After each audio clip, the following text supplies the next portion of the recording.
medio de la crisis que estamos viviendo, huracanes, terremotos, incendios, pandemia, necesitamos un mensaje a nuestro corazón.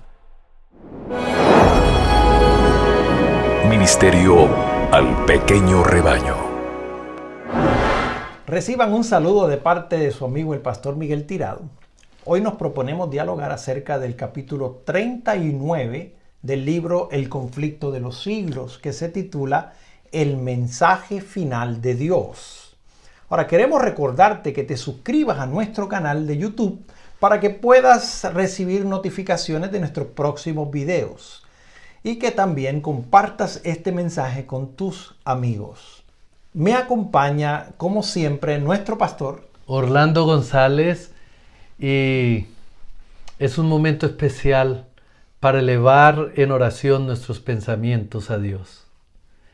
Querido y eterno Padre, concédenos en este momento la unción de tu Santo Espíritu, que podamos ahora ser llevados al trono de tu gracia en la reflexión y en el mensaje que vamos a estudiar.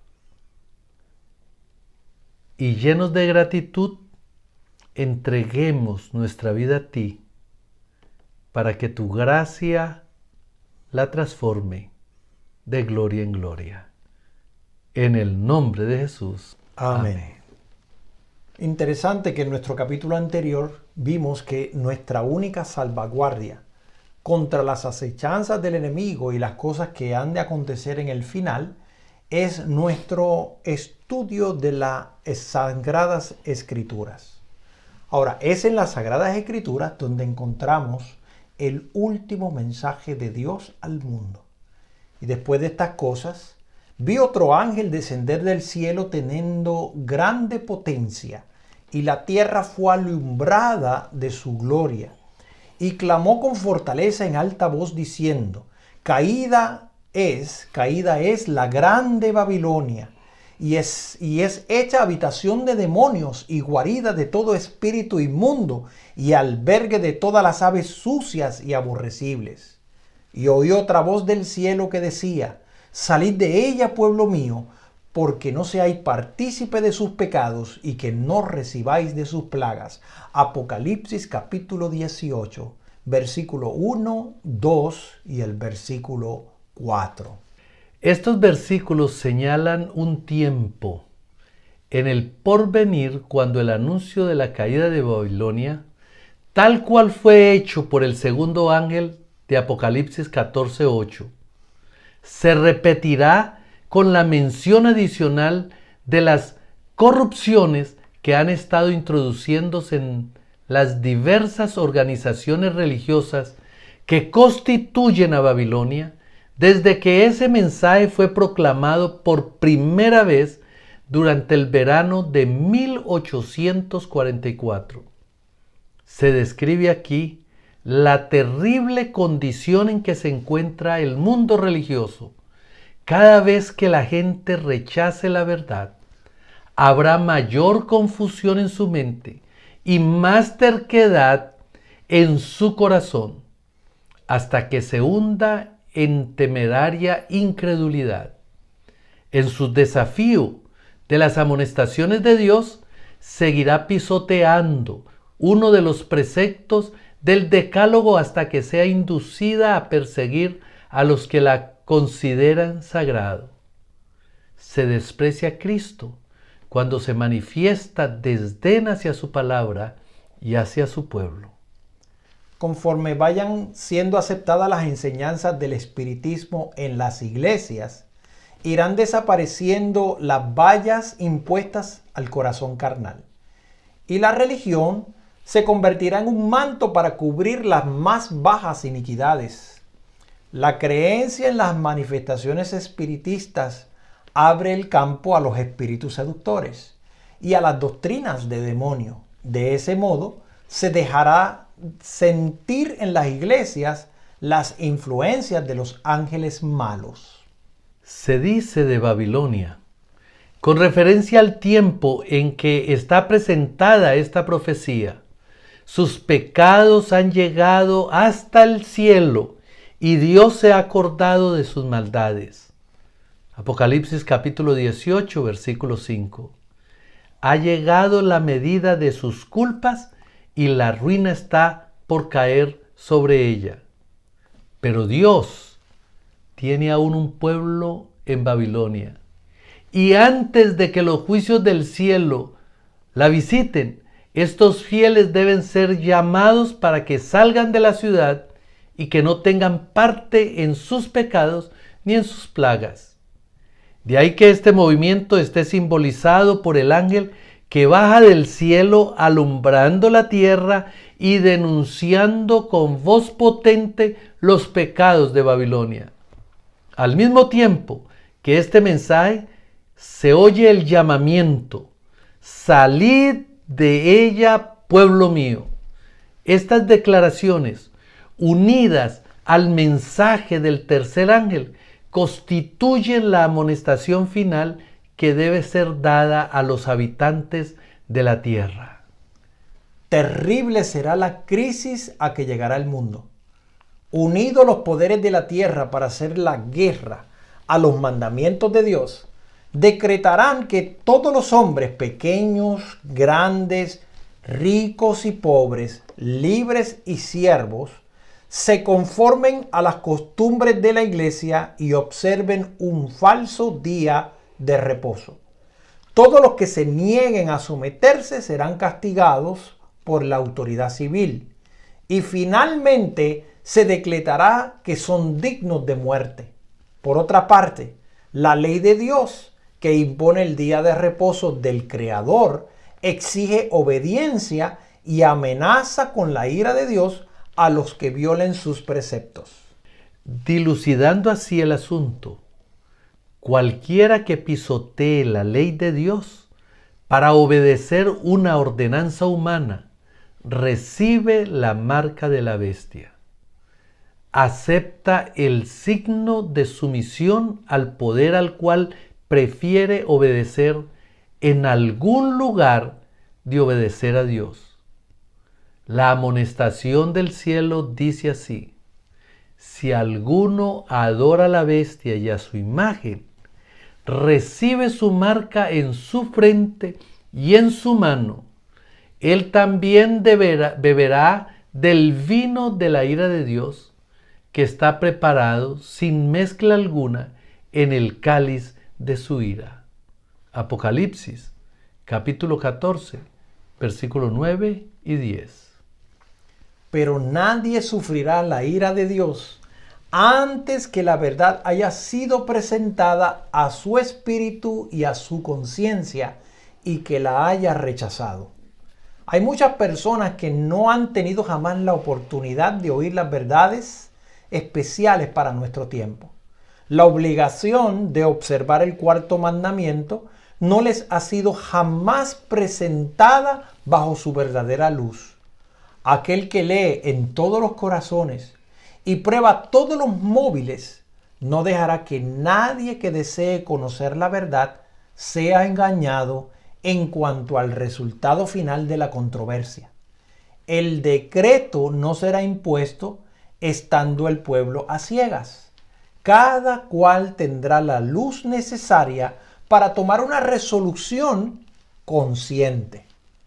El sábado será la piedra del toque de la lealtad, pues es el punto específicamente controvertido. Cuando esta piedra de toque le sea aplicada finalmente a los hombres, entonces se trazará la línea de demarcación entre los que sirven a Dios y los que no le sirven. Mientras la observancia del falso día de reposo, domingo, en obediencia a la ley del Estado y en oposición al cuarto mandamiento, será una declaración de obediencia a un poder que está en oposición a Dios. La observancia del verdadero día de reposo, sábado, en obediencia a la ley de Dios, será señal evidente de lealtad al Creador. Mientras que una clase de personas, al acepta el signo de la sumisión a los poderes del mundo, recibe la marca de la bestia. La otra, por haber escogido el signo de obediencia a la autoridad divina, recibe el sello de Dios. Hasta ahora se ha solido considerar a los predicadores de la verdad del mensaje del tercer ángel como meros alarmistas. Sus predicciones de que la intolerancia religiosa adquiriría dominio en los Estados Unidos de Norteamérica y de que la iglesia y el Estado se unirán en ese país para perseguir a los observadores de los mandamientos de Dios han sido declaradas absurdas y sin fundamento. Se ha declarado osadamente que ese país no podría jamás dejar de ser lo que ha sido y que es el defensor de la libertad religiosa. Pero a medida que se va agitando más ampliamente la cuestión de la observancia obligatoria del domingo, se ve acercarse la realización del acontecimiento hasta ahora tenido por inverosímil. Y el tercer mensaje producirá un efecto que no habría producido antes. En cada generación, Dios envió siervos suyos para reprobar el pecado tanto en el mundo como en la iglesia. Pero los hombres desean que se les digan cosas agradables y no gustan de la verdad clara y pura.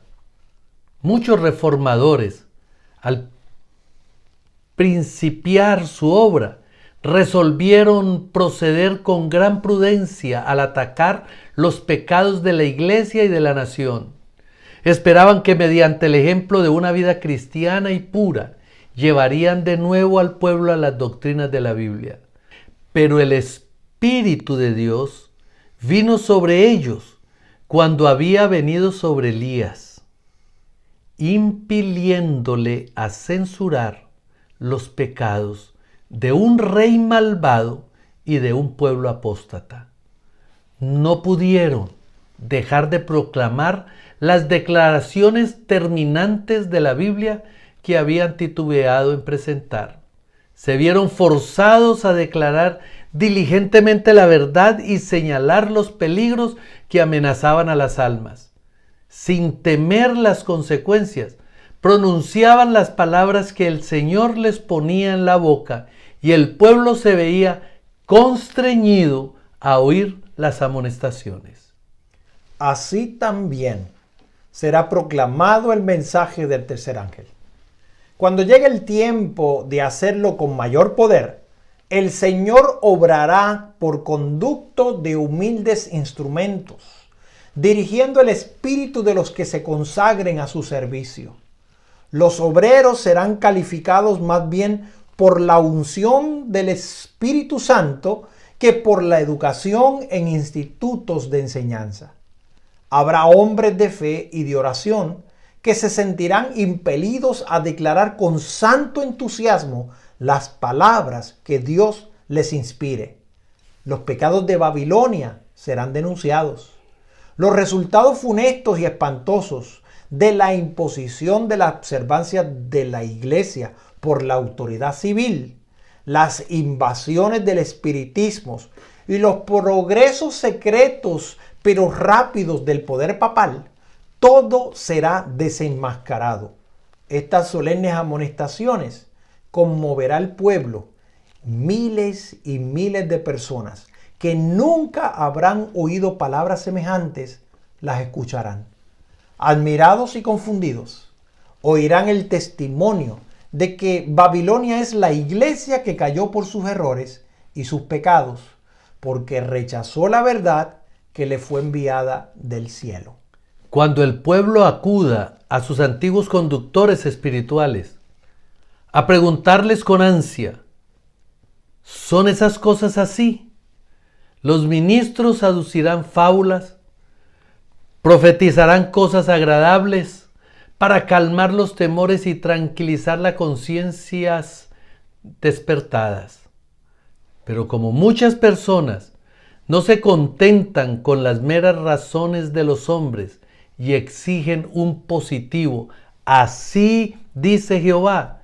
Los ministros populares, como los fariseos de antaño, airándose al ver que se pone en duda su autoridad, denunciarán el mensaje como si viniese de Satanás e incitarán a las multitudes dadas al pecado a que injurien y persigan a los que proclaman.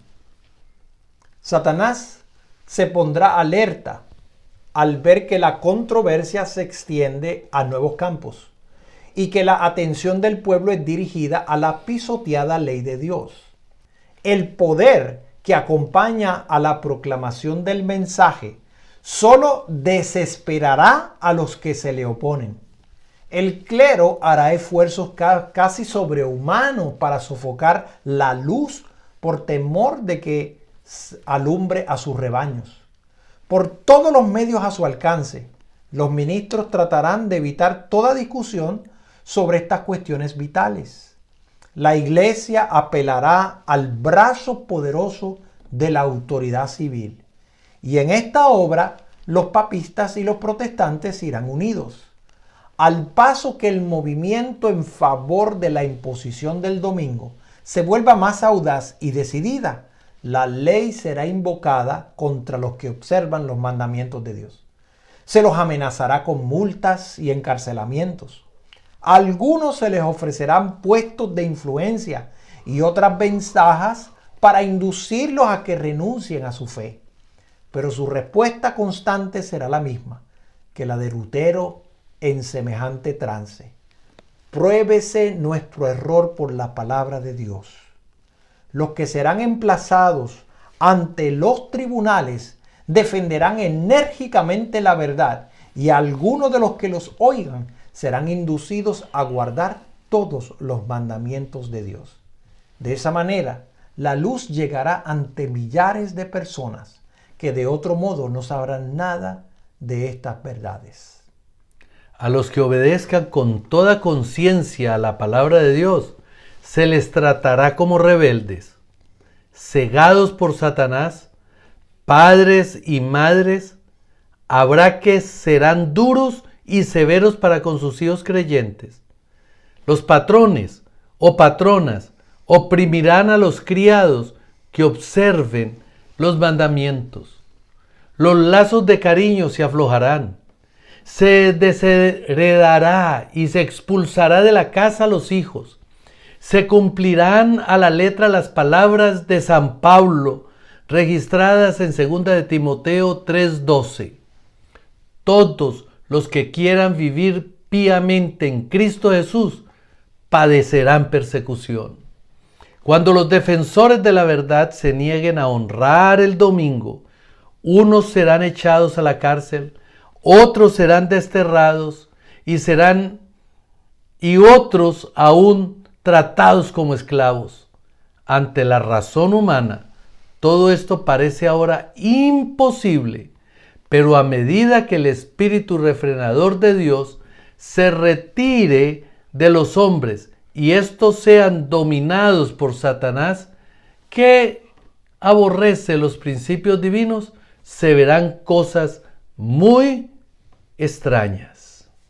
Muy cruel puede ser el corazón humano cuando no está animado del temor y el amor de Dios. Conforme vaya acercándose la tempestad, muchos que profesan creer el mensaje del tercer ángel, pero que no fueron santificados por la obediencia a la verdad, abandonarán la fe e irán a engrosar las filas de la oposición. Uniéndose con el mundo y participando de su espíritu, llegarán a ver las cosas casi bajo el mismo aspecto. Así que cuando llegue la hora de prueba, estarán preparados para situarse del lado más fácil y el de mayor popularidad. Hombres de talento y de elocuencia, que se gozaron un día en la verdad, emplearán sus facultades para seducir y descarriar almas. Se convertirán en los enemigos más encarnizados de sus hermanos de antaño. Cuando los observadores del sábado sean llevados ante tribunales para responder de su fe, estos apóstatas serán los agentes más activos de Satanás para calumniarlos y acusarlos y para incitar a los magistrados contra ellos por medio de falsos informes e insinuaciones. En aquel tiempo de persecución, la fe de los siervos de Dios será probada duramente. Proclamaron fielmente la amonestación mirando tan solo a Dios y a su palabra. El Espíritu de Dios que obra en sus corazones les constriñó a hablar, estimulados por santo celo e impulso divino, cumplieron su deber y declararon al pueblo las palabras que de Dios recibieron, sin detenerse en calcular las consecuencias. No consultaron sus intereses temporales, ni miraron por sus reputaciones o su vida. Sin embargo, cuando la tempestad de la oposición y el vituperio estalle sobre ellos, algunos consternados estarán listos para exclamar: si hubiésemos previsto las consecuencias de nuestras palabras, habríamos callado. Estarán rodeados de dificultades. Satanás los asaltará con terribles tentaciones. La obra que habrán comprendido parecerá exceder en mucho sus capacidades. Los amenazará la destrucción. El entusiasmo que les animará se desvanecerá y, sin embargo, no podrán retroceder. Y entonces, sintiendo su completa incapacidad, se dirigirán al Todopoderoso en demanda de auxilio. Recordarán que las palabras que hablaron no eran las suyas propias, sino las de aquel que les ordenara dar la amonestación al mundo. Dios había puesto la verdad en sus corazones y ellos, por su parte, no pudieron hacer otra cosa que proclamarla. En todas las edades, los hombres de Dios pasaron por las mismas pruebas. Wycliffe, Hus, Lutero, Tyndale, Baxter, Wesley, pidieron que todas las doctrinas fueran examinadas a la luz de las Escrituras y declararon que renunciarían a todo lo que éstas condenasen.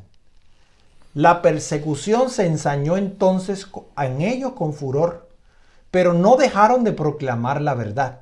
Diferentes periodos de la historia de la Iglesia fueron señalados por el desarrollo de alguna verdad especial, adaptada a las necesidades del pueblo de Dios de aquel tiempo. Cada nueva verdad se abrió paso entre el odio y la oposición. Los que fueron favorecidos con su luz se vieron tentados y probados. El Señor envía al pueblo una verdad especial para la situación que se encuentra. ¿Quién se atreverá a publicarla? Él manda a sus siervos a que dirijan al mundo el último llamamiento de la misericordia divina. No pueden callar sin peligro de sus almas. Los embajadores de Cristo no tienen por qué preocuparse de las consecuencias. Deben cumplir su deber y dejar a Dios los resultados. Conforme va revestiendo la oposición un carácter más violento, los siervos de Dios se ponen de nuevo perplejos, pues les parece que son ellos mismos los que han precipitado la crisis, pero su conciencia y la palabra de Dios les da la seguridad de estar en lo justo, y aunque sigan las pruebas se sienten rebustecidos para sufrirlas. La lucha se encona más y más, pero la fe y el valor de ellos aumentan con el peligro. Este es el testimonio que dan. No nos atrevemos a alterar la palabra de Dios dividiendo su santa ley, llamando parte de ella esencial y parte de ella no esencial para obtener el favor del mundo, el Señor a quien servimos puede librarnos. Cristo venció los poderes del mundo y nos atemorizará un mundo ya vencido. En sus diferentes formas, la persecución es el desarrollo de un principio que ha de subsistir mientras Satanás exista y el cristianismo conserve su poder vital. Un hombre no puede servir a Dios sin despertar contra sí la oposición de los ejércitos de las tinieblas. Le asaltarán malos ángeles, alarmados al ver que su influencia les arranca la presa. Los hombres malvados, reconvenidos por el ejemplo de los cristianos, se unirán con aquellos para procurar separarlo de Dios por medio de tentaciones sutiles. Cuando este plan fracasa, emplean la fuerza para violentar la conciencia. Pero mientras Jesús siga intercediendo por el hombre en el santuario celestial, los gobernantes y el pueblo seguirán sirviendo la influencia refrenadora del Espíritu Santo, la cual seguirá también dominando hasta cierto punto las leyes del país. Si no fuere por estas leyes, el estado del mundo sería mucho peor de lo que es. Mientras que muchos de nuestros legisladores son agentes activos de Satanás, Dios tiene también los suyos entre los caudillos de la nación. El enemigo impele a sus servidores a que propagan medidas encaminadas a poner grandes obstáculos en la obra de Dios. Pero los estadistas que temen a Dios están bajo la influencia de santos ángeles para oponerse a tales proyectos con argumentos irrefutables. Es así como unos cuantos hombres contienen una poderosa corriente del mal. La oposición de los enemigos de la verdad será coartada para que el mensaje del tercer ángel pueda hacer su obra.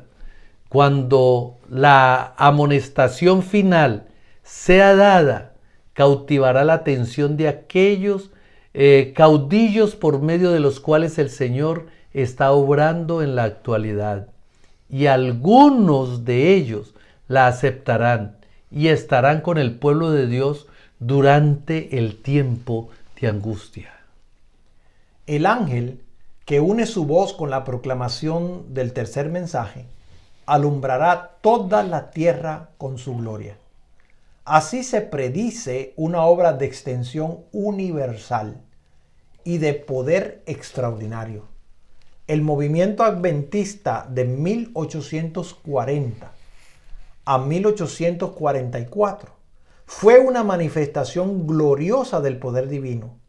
El mensaje del primer ángel fue llevado a todas las estaciones misioneras de la tierra y en algunos países se distinguió por el mayor interés religioso que se haya visto en país cualquiera desde el tiempo de la Reforma del siglo XVI. Pero todo eso será superado por el poderoso movimiento que se ha de desarrollar bajo la proclamación de la última amonestación del tercer ángel. Esta obra será semejante a la que se realizó en los días de Pentecostés. Como la lluvia temprana fue dada en tiempo de la efusión del Espíritu Santo al principio del ministerio evangélico para hacer crecer la preciosa semilla, así la lluvia tardía será dada al final de dicho ministerio para hacer madurar la cosecha. Y conoceremos y proseguiremos en conocer a Jehová, como el alba está aparejada a su salida, y vendrá a nosotros como la lluvia tardía y temprana a la tierra. Vosotros también, hijos de Sión, alegraos y gozaos en Jehová vuestro Dios, porque os ha dado la primera lluvia arregladamente, y hará descender sobre vosotros lluvia temprana y tardía como al principio. Y será en los postreros días, dice Dios, derramaré de mi espíritu sobre toda carne, y será que todo aquel que invocare el nombre del Señor será salvo. Oseas capítulo 6, versículo 3, Joel 2:23 y Hechos 2:17 al 21. La gran obra de evangelización no terminará con menor manifestación del poder divino que la que señaló el principio de ella. Las profecías que se cumplieron en el tiempo de la efusión de la lluvia temprana al principio del ministerio evangélico deben volverse a cumplir en el tiempo de la lluvia tardía al fin de dicho ministerio. Estos son los tiempos de refrigerio en que pensaba el apóstol Pedro cuando dijo: así que arrepentíos y convertíos, para que sean borrados vuestros pecados, pues que vendrán los tiempos del refrigerio de la presencia del Señor, y enviará a Jesucristo. Hechos capítulo 3, versículos 19 y 20. Vendrán siervos de Dios con semblantes iluminados y resplandecientes de santa congregación, y se apresurarán de lugar en lugar para proclamar el mensaje celestial. Miles de voces predicarán el mensaje por toda la tierra. Se realizarán milagros, los enfermos sanarán, y signos y prodigios seguirán a los creyentes. Satanás también efectuará sus falsos milagros, al punto de hacer caer fuego del cielo a la vista de los hombres, como lo dice Apocalipsis 13:13. Es así como los habitantes de la tierra tendrán que decidirse en pro o en contra de la verdad. El mensaje no será llevado adelante tanto con argumentos como por medio de la convicción profunda inspirada por el Espíritu de Dios. Los argumentos ya fueron presentados. Sembrada está la semilla, y brotará y dará frutos. Las publicaciones distribuidas por los misioneros han ejercido su influencia. Sin embargo, muchos cuyo espíritu fue impresionado han sido impedidos de entender la verdad por completo y de obedecerla, pero entonces los rayos de luz penetrarán por todas partes. La verdad aparecerá en toda su claridad, y los sinceros hijos de Dios romperán las ligaduras que los tenían sujetos. Los lazos de familia y las relaciones de la iglesia serán impotentes para detenerlos. La verdad les será más preciosa que cualquier otra cosa. A pesar de los poderes coaligados contra la verdad, un sinnúmero de personas se alistará en las filas del Señor. Amigo que me escuchas, llegará el momento en que tendremos que tomar una decisión de estar de parte de la verdad o de parte de las tradiciones. Y será el momento en que tendremos que escuchar la voz del último mensaje de Dios en la tierra, que dice: ha caído Babilonia, y se ha hecho guarida de demonios. Por lo tanto, salid de ella, pueblo mío, para que no seáis partícipes de sus plagas. Por lo cual, yo te invito a ti a escudriñar las Escrituras, para que puedas identificar dónde estás, para que con sinceridad, donde aún el Señor te llama, que eres parte de su pueblo, y te dice con amor: pueblo mío, sal de Babilonia. Yo quiero orar por ti, y quiero, Señor, que el Espíritu Santo sea el que convenza nuestra mente para que podamos abrazar la verdad y estar de parte de Dios, aunque se desplomen los cielos. Amén. Amoroso Padre, En estos momentos queremos pedir una bendición especial, porque tu palabra es la palabra más segura. Es la única fuente que podemos confiar para conocer la verdad. Por lo tanto, Señor, permítenos atesorarla, permítenos escudriñarla, permítenos, Señor, estar de parte de tu palabra aunque se desplomen los cielos. Y, Señor, que tu Santo Espíritu vaya con cada video, de manera que sea tu Espíritu el que impresione los corazones, confiando en que ya estás obrando, en el nombre de Jesús. Amén. Amén. Quiero animarte a suscribirte a nuestro canal y a compartir este mensaje con otros. Esto ha sido un mensaje al pequeño rebaño. Bendiciones.